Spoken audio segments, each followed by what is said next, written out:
Les palais présidentiels en Afrique sont réputés pour être des châteaux très luxueux. Ceci démontre non seulement la force du pays, mais également dans certains cas la puissance ou la richesse de l'homme au pouvoir. Cependant, tous les pays n'appellent pas la résidence officielle de leur chef d'État un palais. Certains autres noms utilisés sont maison du gouvernement, villa présidentielle, maison de l'État, manoir exécutif, etc. Aujourd'hui je vous présente 20 palais présidentiels les plus luxueux d'Afrique. Bienvenue sur notre chaîne 229 Média Info. N'oubliez pas de vous abonner en activant la cloche de notification pour ne plus rater aucune de nos vidéos, puis partager nos contenus avec vos proches. On commence. Numéro 1. Le palais d'Abedin, Égypte. L'Égypte qui possède un très beau palais présidentiel, ce palais est l'une des fiertés du peuple égyptien. Bâti sur 24 hectares de terrain, il a fallu une dizaine d'années pour arriver à l'inauguration de cette architecture française en 1874 et dont le maître fut Léon Rousseau. Notons cependant qu'il a été détruit dans les premières années du XXe siècle, reconstruit et agrandi par l'architecte Antonio Lassiaque, entre 1909 et 1911. Numéro 2. Le palais de l'Unité au Cameroun. Paul Biya est l'un des présidents africains les plus riches et qui a le plus duré au pouvoir. À Yaoundé, le château des Biya ne passe pas inaperçu. Il fait partie des palais présidentiels les plus beaux d'Afrique.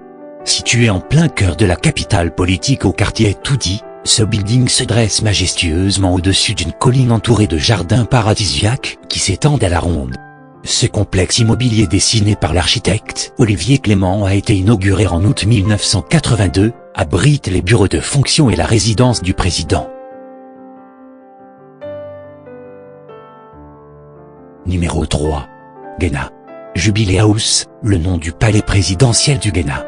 Situé à Accra, le domicile de Nana Akufo-Addo est une demeure somptueuse qui prouve la grande avancée économique du Ghana. Construit à hauteur de 50 millions de dollars, le Flagstaff House a vu le jour en 2008. Il a été rebaptisé Golden Jubilee House par le président Nana Addo Akufo-Addo, le 29 mars 2018. Véritable immeuble qui fait la fierté de son pays.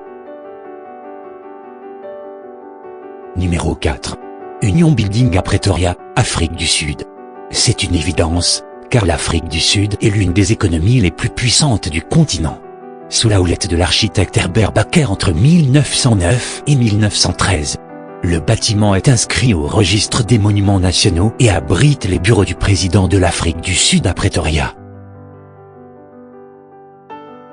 Numéro 5. Palais Diavoloa, Madagascar. Certes, il fait partie des pays les plus pauvres d'Afrique, mais il possède un palais présidentiel bien bâti. La demeure du président de la République malgache est un château qui fait rêver. Il met tout le monde d'accord à Antananarivo et hors des frontières malgaches. C'est une architecture royale d'une vue paradisiaque située non loin de la capitale à une quinzaine de kilomètres. Sa splendeur lui vaut une curiosité touristique et sa notoriété légendaire. Numéro 6. Le palais présidentiel du Soudan du Nord. Omar el-Bachir est le géant temps président du Soudan du Nord, dans un somptueux château, construit à Khartoum. Celui-ci n'a rien à envier à certains palais occidentaux. Avec une vue sur le Nil, la bâtisse a été construite sur les berges du dit fleuve et officiellement inaugurée en 2015 par son Excellence le maréchal Omar Hassan Ahmed Bachir. Numéro 7. Le palais présidentiel de la Mauritanie. Construit à Nouakchott, le palais présidentiel mauritanien est beau, grande cour qui jouxte ce joyau architectural, moderne avec ses vastes jardins. Le palais présidentiel de Nouakchott a été construit par une entreprise chinoise. C'est l'immeuble le plus remarquable en Mauritanie qui de manière dualiste abrite l'administration du gouvernement mauritanien et héberge le président. Numéro 8. Le palais d'État en Namibie. C'est le plus jeune pays de cette liste. La Namibie, pays de l'Afrique australe, héberge un palais présidentiel de norme mondiale. Beau et très grand, il figure dans la liste des palais présidentiels les plus beaux du continent noir. Sous la domination de l'Afrique du Sud, la Namibie n'a acquis son indépendance que le 21 mars 1990. Mais cela n'empêche pas que son palais présidentiel tutoie ceux de certains plus grands pays africains. C'est la classe exceptionnelle, rien à envier de certains monuments occidentaux. Numéro 9. Palais de la République du Sénégal. Situé à Dakar, le palais présidentiel du Sénégal est classé parmi les plus beaux en Afrique. Macky Sall est visiblement bien logé. Avant d'être rétrocédé à l'État, cet édifice fut jadis la résidence du gouverneur général de l'Afrique occidentale (AOF) jusqu'en 1960, date d'indépendance du Sénégal où se succéderont désormais le président Léopold Sédar Senghor, jusqu'à Macky Sall, de nos jours.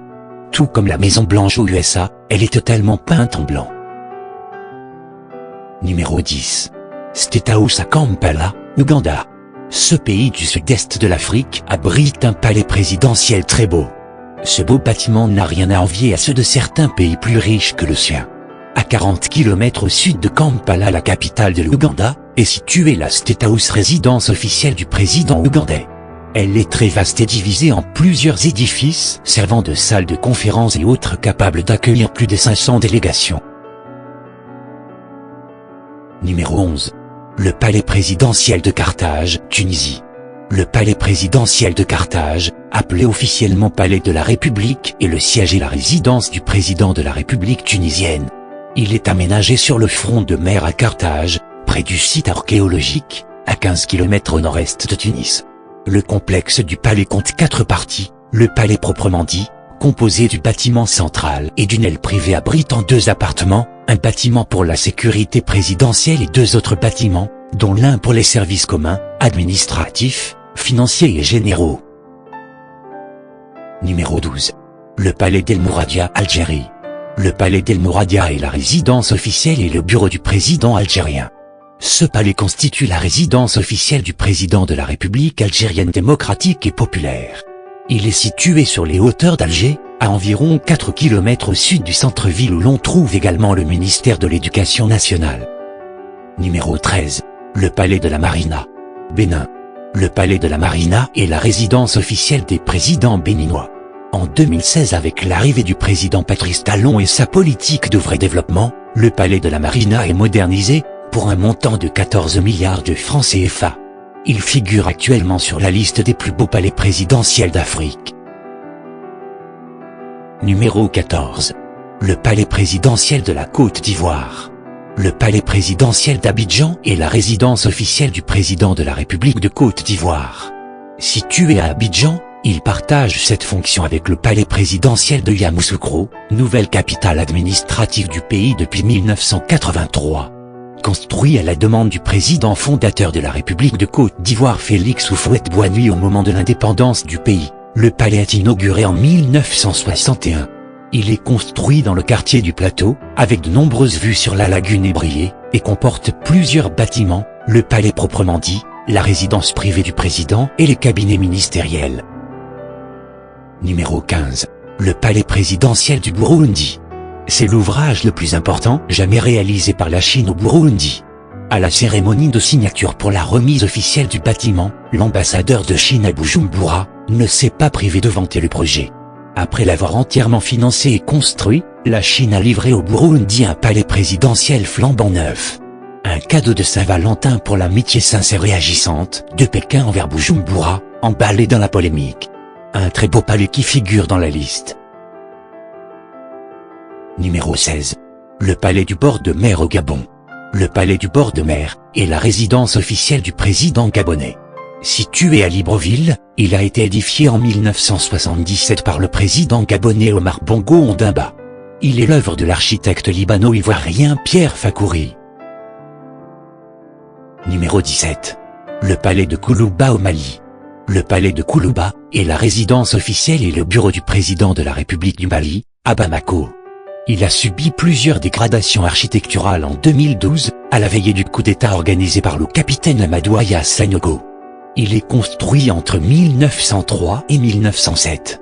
Il s'agit là de l'origine du palais du gouverneur puis, après l'indépendance de 1960, le siège de la présidence de la République. Numéro 18. Le palais de la nation de Kinshasa, RDC. Situé dans la commune de Gombe, il est l'actuelle résidence officielle du président de la République démocratique du Congo depuis 2001. À l'origine, le palais de la nation est la résidence du gouverneur général, le plus haut fonctionnaire colonial et représentant du roi des Belges dans la colonie. Le bâtiment n'est cependant pas achevé à temps et devient finalement le siège du Parlement congolais et, de fait, le symbole du nouvel État indépendant. Numéro 19. Le palais de Kosiam est la résidence officielle du président du Burkina Faso. Il est situé au boulevard Muammar Kadhafi à Ouagadougou. Avant cela, c'était le palais de Koulouba, actuel primature, qui était le siège de la présidence du Faso. Le palais de Kosiam est construit dans la lancée du développement du quartier chic de Ouagadougou, s'étendant en 2020 sur environ 3000 hectares, situé au sud-est de la capitale burkinabé Ouagadougou, décidé par le président Blaise Compaoré, pour accueillir initialement le sommet France-Afrique de 1996 dans une ville nouvelle destinée à devenir le nouveau centre institutionnel du pays. Numéro 20. Le palais de Lomé. Togo. Le palais de Lomé, aussi appelé palais des gouverneurs, est l'un des monuments emblématiques de la ville de Lomé, capitale du Togo. Construit en 1905 pour les gouverneurs du Togoland, allemand, il est ensuite occupé par les gouverneurs français. À l'indépendance en 1960, il devient le siège de la présidence jusqu'en 1970, puis en 1976, une résidence pour des hôtes de marque, puis brièvement la résidence du Premier ministre en 1991.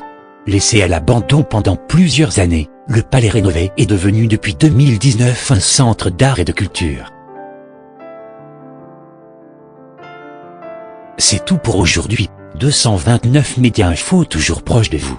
À la prochaine pour une nouvelle vidéo.